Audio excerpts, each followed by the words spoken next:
નમસ્કાર મિત્રો, સ્વાધ્યાય 8.3 અંદર પ્રશ્ન નંબર 4 માં આપણે 9મા નંબરના એક્ઝામ્પલે પહોંચ્યા છીએ। 9મા નંબર દાખલો છે cosec a minus sign a, બીજા કૌંસમાં આપેલું છે સેક a માઇનસ કોસ a બરાબર 1/tan a plus coat a। આ આપણે સાબિત કરવાનું છે। જો કેવી રીતે સાબિત થાય છે એ આપણે ધ્યાન રાખીએ। અહીંયા મિત્રો એક સૂચન પણ કરેલું છે આ દાખલામાં કે ડાબી બાજુ અને જમણી બાજુ બંનેનું અલગ અલગ સાદરૂપ આપવાનું છે। તો પહેલાં આપણે ડાબી બાજુ જે છે એનું સાદરૂપ આપી દઈએ। ડાબી બાજુ સાહેબ શું આપેલું છે તો કે cosec a minus sign a, બીજા કૌંસમાં આપેલું છે સેક a માઇનસ કોસ a આપેલું છે।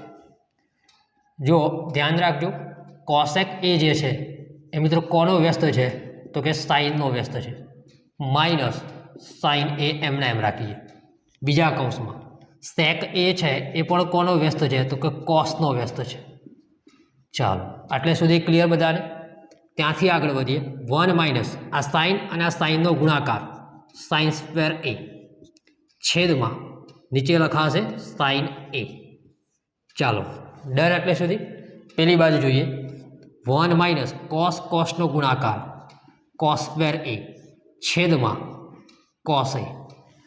ચલો ક્લિયર? હવે સાહેબ શું કરવાનું? 1 માઇનસ સાઇન સ્ક્વેર એટલે યાદ કરો નિત્યસમ, શું જવાબ આવે?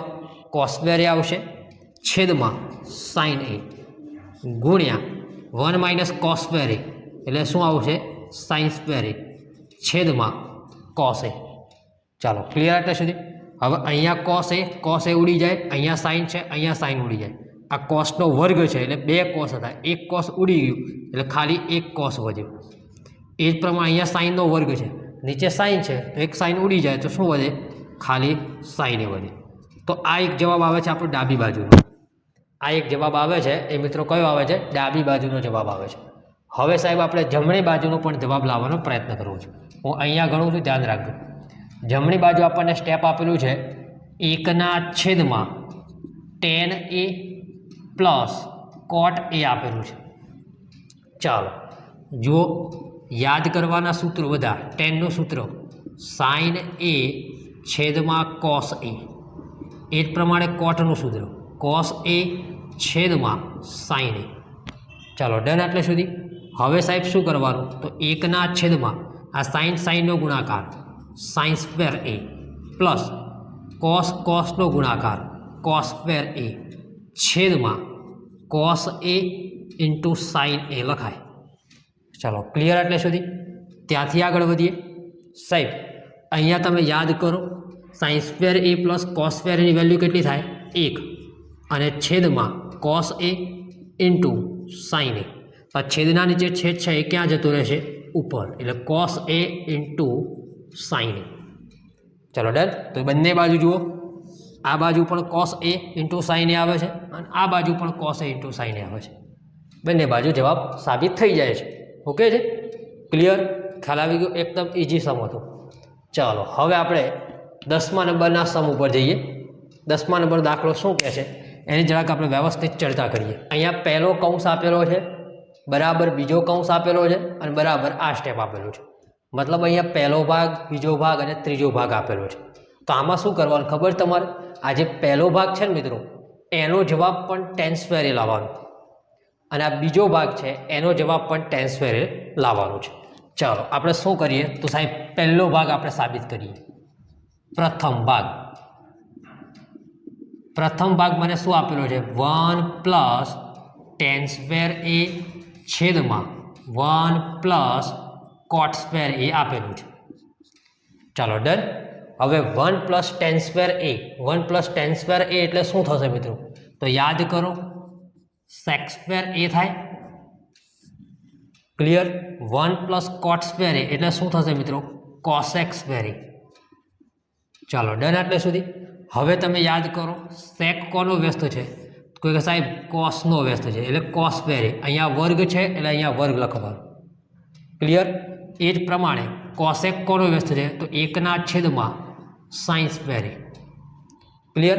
હવે આ સાઇન સ્ક્વેર એ કયો લખાશે? ઉપર, છેદના નીચે છેદ આવે એટલે ઉપર જતું રહે સાઇન સ્ક્વેર એ છેદમાં કોસ સ્ક્વેર એ. હવે યાદ કરો સાઇન ભાગ્યા કોસ કયો જવાબ થાય? ટેન થાય. અહીંયા વર્ગ છે એટલે આપણે જવાબ લખીશું ટેન સ્ક્વેર એ. આવી ગયો ટેન સ્ક્વેર એ. ખ્યાલ આવી ગયો મિત્રો? ચલો હવે આપણે બીજો ભાગ સાબિત કરીએ. સાહેબ બીજો ભાગ મને શું આપેલો છે? બીજો ભાગ આપણને આપેલો છે 1 માઇનસ ટેન એ છેદમાં 1 માઇનસ કોટ એ, અને આખા કૌંસ બાર શું આપેલો છે મિત્રો? વર્ગ આપેલો છે. ચાલો ઉપર જે છે એ એમનું એમ જ રાખીશું આપણે. 1 માઇનસ ટેન એ ઉપર એમને એમ રાખીશું, છેદમાં 1 માઇનસ આ કોટ છે, કોટ કોનો વ્યસ્ત છે? ટેનનો, તો ટેન એ નીચે લખાશે અને કૌંસ બાર વર્ગ. ચાલો એટલે સુધી ક્લિયર? હવે સાહેબ તો ઉપર જે છે એમનું એમ જ રાખવાનું, છેદમાં ટેન એનો ગુણાકાર એક સાથે કરો એટલે ટેન એ માઇનસ 1 અને છેદમાં લખાશે ટેન એ, અને કૌંસ બાર મિત્રો શું આવશે? વર્ગ. ઓકે, ત્યાંથી આગળ વધીએ સાહેબ. જુઓ આ છેદના નીચે છેદ આવે એટલે ટેન એ ક્યાં લખાશે? ઉપર. તો હું લખી દઉં ટેન એ ઉપર, અને આ કૌંસમાં આપેલું છે 1 માઇનસ ટેન એ. ઓકે છે મિત્રો? અને છેદમાં ટેન એ માઇનસ 1 આખાનો કૌંસ બાર શું આપેલો છે? વર્ગ આપેલો છે. વર્ગ આપણે હટાવવાનો નથી, હમણાં એમને એમ રાખવાનું છે.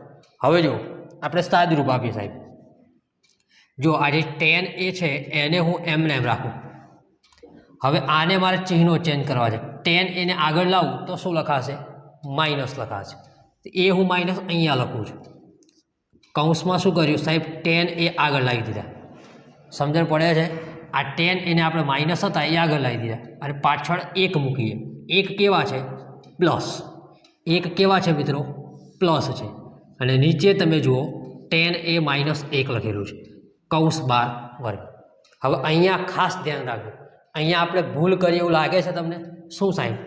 જો આ ટેન એ માઇનસ કોમન કાઢ્યા, એ તો માઇનસ છે જ ટેન, પણ એક કેવા છે? પ્લસ. હવે તમે જુઓ પ્લસ માઇનસ તો શું થાય? માઇનસ થાય. અહીંયા તો મારે પ્લસ લાવવા છે, તો અહીંયા મારે કયું ચિહ્ન મૂકવું પડે મિત્રો? માઇનસ મૂકવું પડે. શું મૂકવું પડે? માઇનસ. તો જો હવે ચેક કરો, માઇનસ માઇનસ શું થઈ જાય? પ્લસ 1 થઈ ગયું. સમજણ પડી બધાને? હવે જુઓ ટેન એ માઇનસ 1, ટેન એ માઇનસ 1 ઉડી જશે. તો હવે સાહેબ શું વધ્યું? તો હવે તમે ચેક કરો. હવે આટલું વધ્યું આપણા જોઈએ, માઇનસ ટેન એનો વર્ગ વધ્યો. ડન. હવે જુઓ માઇનસનો વર્ગ તો શું થાય? પ્લસ થઈ જાય, કારણ કે માઇનસ ગુણ્યા માઇનસ તો બધાને ખબર છે પ્લસ થાય. તો માઇનસનો વર્ગ તો પ્લસ અને ટેનનો વર્ગ, ટેન સ્ક્વેર. આવી ગયો જે જવાબ જોઈતો તે. ક્લિયર?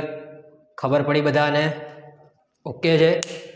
તો આઈ હોપ કે બધાને લગભગ 9મા અને 10મા દાખલામાં વ્યવસ્થિત ખ્યાલ આવી ગયો છે. તો અહીંયા મિત્રો ખાસ તમને એક વાત કહી દઉં, આ સ્વાધ્યાય 8.3ના નવા સિલેબસ પ્રમાણે આ 2 દાખલા છેલ્લા હતા, 9મો અને 10મો દાખલો. એટલે અહીંયા આપણું આ ચેપ્ટર જે છે ત્રિકોણમિતિનો પરિચય, એ ત્રિકોણમિતિનો પરિચય આજ રોજ એટલે કે 22 ડિસેમ્બર નેશનલ મેથેમેટિક્સ ડેના દિવસે જ આપણે આ ચેપ્ટર પૂર્ણ કરી દીધેલ છે. બરાબર? આગળ બધા આપણે રેકોર્ડેડ લેક્ચર મૂકી દીધા છે. એ બધા જ લેક્ચર વ્યવસ્થિત જોઈ લેજો, એટલે તમને પરીક્ષામાં કોઈ જ પ્રકારની તકલીફ રહેશે નહીં. બીજું એક, આવતીકાલે આજે હું આ વિડીયો પણ મૂકી દેવાનો છું, શૂટ કરેલું રેકોર્ડેડ લેક્ચર મૂકી દઈશ. અને બીજું, કમ્યુનિટી પોસ્ટની અંદર આ ચેપ્ટરનું એક ટેસ્ટ પેપર આવશે. એ ટેસ્ટ પેપર મને ખ્યાલ છે આ મુજબ લગભગ મેં પ્રયત્ન એવો કર્યો છે કે બેઝિક ગણિતના વિદ્યાર્થી મિત્રો બહુ બધા હશે. સ્ટાન્ડર્ડવાળાએ તો બધું જ કરવાનું, બરાબર? તો જ તમારે મસ્ત પેપર જશે. પણ બેઝિક ગણિતમાં જે લોકો વીક વિદ્યાર્થીઓ હોય એ લોકો ખાસ આ બધા લેક્ચર જોવાના, અને કમ્યુનિટી પોસ્ટમાં જે પેપર મૂકેલું છે એ પેપર આજે હું અપલોડ કરી દેવાનું છું. એ પેપર બેઝિક ગણિત માટે બહુ એટલે બહુ જ ઉપયોગી ચેપ્ટર છે. કારણ કે એની અંદર પેપરમાં મેં કેવું કર્યું છે, MCQ પણ કાઢ્યા છે, બરાબર? અને દાખલા પણ અંદર નીચે મૂકેલા છે. અને એ દાખલા અગાઉની પરીક્ષામાં, અગાઉની બોર્ડની પરીક્ષામાં પૂછાયેલા દાખલા બધા લીધા છે. એટલે એમાંથી મને લાગે છે, મને વિશ્વાસ છે ત્યાં સુધી એમાંથી 2 દાખલા 2 માર્ક્સના 2 દાખલા બેઝિક ગણિતમાં પૂછાવાના છે, એમાંથી જ પૂછાશે એવી મને આશા છે. ઓકે, અને એનું સોલ્યુશન પણ હું આવતીકાલે લઈને આવવાનો છું. એનું સોલ્યુશન પણ આપણે રેકોર્ડેડ લેક્ચર ફોર્મમાં મૂકવાના છીએ. ક્લિયર? ખ્યાલ આવી ગયો? એટલે આ પ્રમાણે આવતીકાલે, આમ તો જોવા જઈએ તો આવતીકાલે પેપર સોલ્યુશન એક વિડીયો આવી જશે. એ પેપર હું આખું સોલ્વ કરાવવાનો છું. ક્લિયર? અને દરેક વિદ્યાર્થી મિત્રોએ એ પેપર પોતાની નોટબુકમાં ઉતારી દેવાનું છે. ઓકે, ચાલો, ક્લિયર છે? અને બીજું કે મિત્રો, ઘણા બધા મિત્રોને તમે આ વિડીયો બધા જે શેર કરો, બરાબર, લાઈક પણ કરી દો. જે બધું જે યુટ્યુબ પર કરવાનું થાય છે મિત્રો, એ બધું કરી દેવાનું તમારે, જેથી કરીને કેવું છે કે હવે આપણે નવું ચેપ્ટર પણ લેવાના છે. નવું ચેપ્ટર કેવું લેવું એ હું તમને નેક્સ્ટ લેક્ચરમાં આવતીકાલે વિડીયો સોલ્યુશનમાં કહીશ. ઓકે, તો અહીં સુધી રાખીએ. આ નેક્સ્ટ લેક્ચરમાં આપણે પેપર સોલ્યુશનના વિડીયો સાથે મળીશું. જય હિન્દ, જય ભારત, જય જય ગરવી ગુજરાત. નેશનલ મેથેમેટિક્સ ડેની હાર્દિક શુભેચ્છાઓ. ઓકે છે, મળીએ નેક્સ્ટ લેક્ચરમાં. ત્યાં સુધી જય હિન્દ, જય Bharat. Thank you so much.